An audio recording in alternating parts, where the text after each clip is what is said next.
The reason why these sketches would not do in a novel is a simple technical one, and that is, aside from the fact that they're just rhetorical purple passages written out to develop the conceit of the novel and to try to find its tone of voice, a tone of voice that turned out to be not suitable for the book.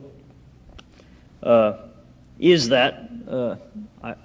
call these test borings. I wrote them in order to find out whether I was too bored with the idea to write a book about it. It turned out that the whole conceit, as you can see already, is simply too arch, I guess, to sustain a novel.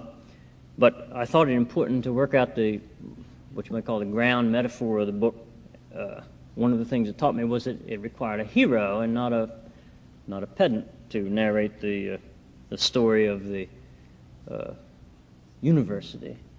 A goat boy. You won't find anything about goats in these sketches tonight, although the book itself has much more to do with goats than it does about the university.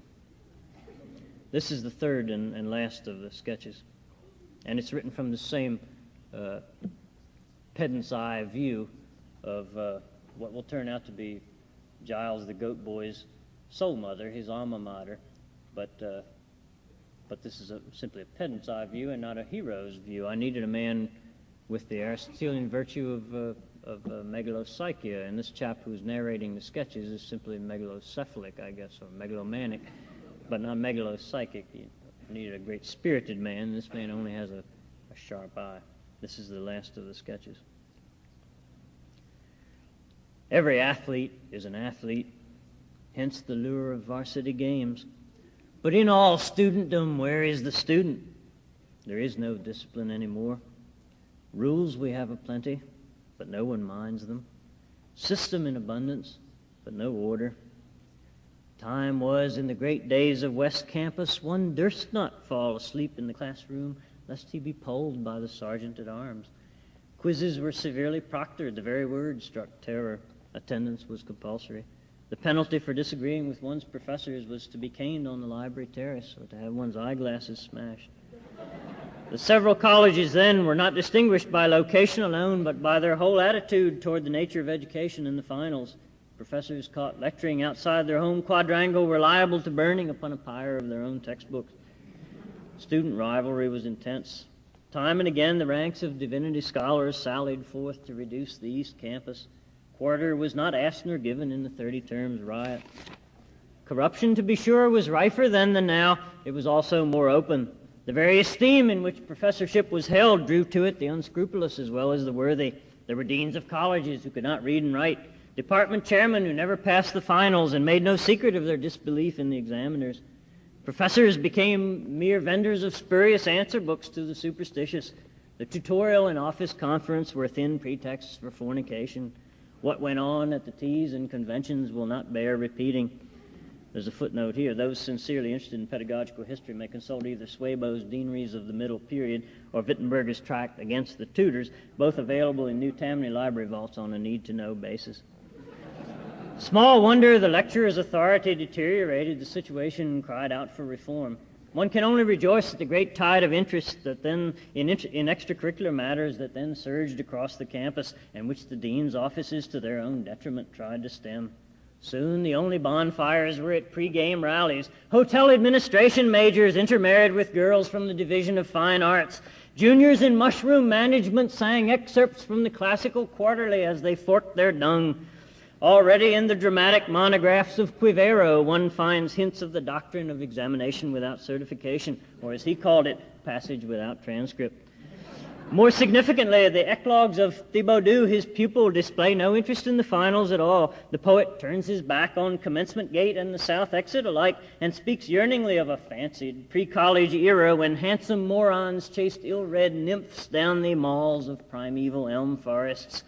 Both the Ag Hill Covenant and the so-called Pax Universitalis are fruit of that troubled season. In vain one scans their legalistic clauses for the fire of Pearsall's burning of North Lab, for the tang of Crum's lecture to the alchemists on the night they stormed Tower Hall and emptied main detention. Is it not that, as in many another hybrid, distinctive flavor has been compromised for endurance and wide appeal? The course of subsequent events might have been predicted by any disinterested history major. Examination without certification was anathematized by the same intercollege council that approved of certification before finals. Intercurricular dining halls sprang up in every quad. Yearbook bindings were embossed with the slogans of mid-percentile baccalaureatism. Every undergraduate his own advisor. Good doctors need no proctors. Fewer quizzes per quarter or quit. The West Campus community we live in today is the child of this passionate begetting. Its ills and strengths derive together from its mixed ancestry. Perhaps the soundest view to take of our present situation, indeed of the student condition itself, is neither the fatuous optimism of the general prospectus nor yet the veiled despair of the Ismist Anti-Manifesto, but the tragic view. The Ismist Anti-Manifesto is an indictment of paragraph 12 of the academic contract, which obliges every employee of New Tammany College to declare his faith in the examiners and his loyalty to the college senate.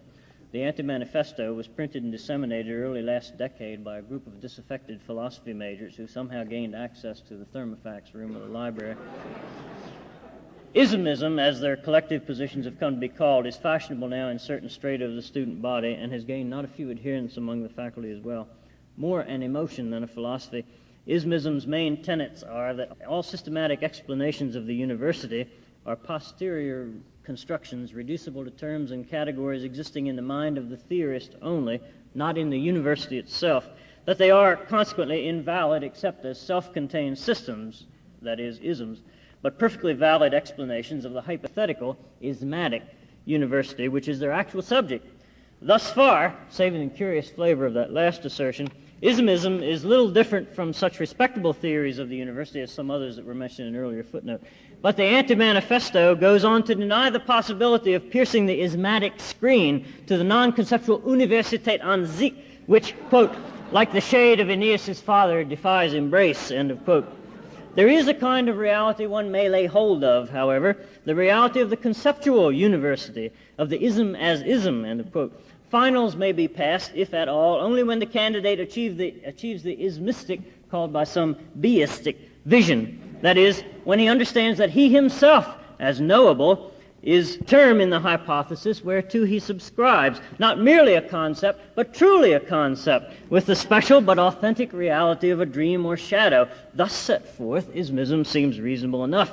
But the ismists, in fact, like their wilder progeny, the beists, are desperate spirits, at their best mere rationalizers of a situation they really feel to be hopeless, at their worst mere sarcastic self-despisers, eager to project their own shortcomings onto the nature of the university. So far as is known, no professed ismist has yet confronted the examiners, whom also he must regard as, quote, merely and truly hypothetical, end of quote. Their lost intelligences, I fear, more in need of love than logic, the sad, smart children of West Campus rationalism, endeavoring, like their forebears, to think their way to commencement, but unable to believe in either their vehicle or their destination. Now, I had said that the soundest view to take of the student situation, per se, is the tragic view. No one these days need die for the curriculum of his choice. Alas, would anyone be willing to? The passion that exalts is the same that persecutes. If the new auditorium has no flogging room beneath it, neither has it a soaring campanile above. Never was our enrollment greater, or our average student less concerned in his heart for the finals. We have ceased to kick the child who fidgets while we lecture. Is it not that we also care less strongly than we ought whether he passes, or believe less strongly that our words will be his answers? Our present chancellery has the vices of its virtues, precisely. To gain this, we've sacrificed that. The pans remain balanced for better and worse. Nay, rather for worse, always for worse. Late or soon, we lose. Sudden or slow, we lose. The bank exacts its charge for each redistribution of our funds. There is an entropy at a time, a tax on change, 4 nickels for 2 dimes, but always less silver. Our books stay reconciled, but who these days can tell heads from tails? And as with the profession, so with the professor, I too shall fail. Only a handful will attend me. The rest will snore in the aisles, make paper airplanes from my notes, break wind in reply to my questions. I know they will steal my lunch and breathe on my lenses, expose their privates in the cloakroom, traffic in comic books under the seminar table. My voice shall grow hoarse, the chalk break in my hand. I know what seniors will murmur in the stacks and juniors chant at their torchlight rallies. A day approaches when the clerks in Tower Hall will draw up forms. The iron tools of Maine detention are oiled and ready. It will want but a nod from the dean of students to set my advisees on me in a pack. They will not remember who ordered their schedules out of chaos and put right their department, who routed the false dons from committees, established the course, and set down this single hope of studentdom, the new syllabus. Those same hands that lovingly last year put off my rags, will they not flip a penny for the cap and gown they dressed me in? Rank and tenure will be stripped from me. My protégés and assistants will curse the day I name them beneficiaries of my policy.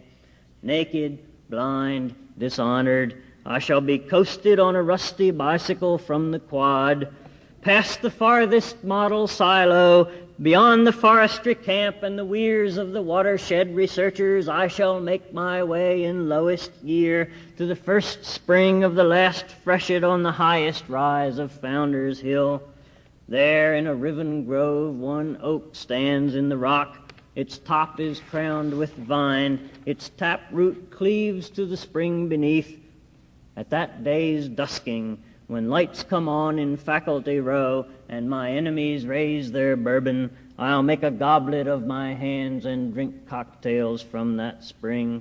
My parts will be hung with mistletoe. The oak will yield, the rock know my embrace. 3 times will lightning flash at 7:15, all the university re-speaking my love's thunder, and it will be finished. The clap will turn me off. Past but not forgotten, I shall rest. Thank you.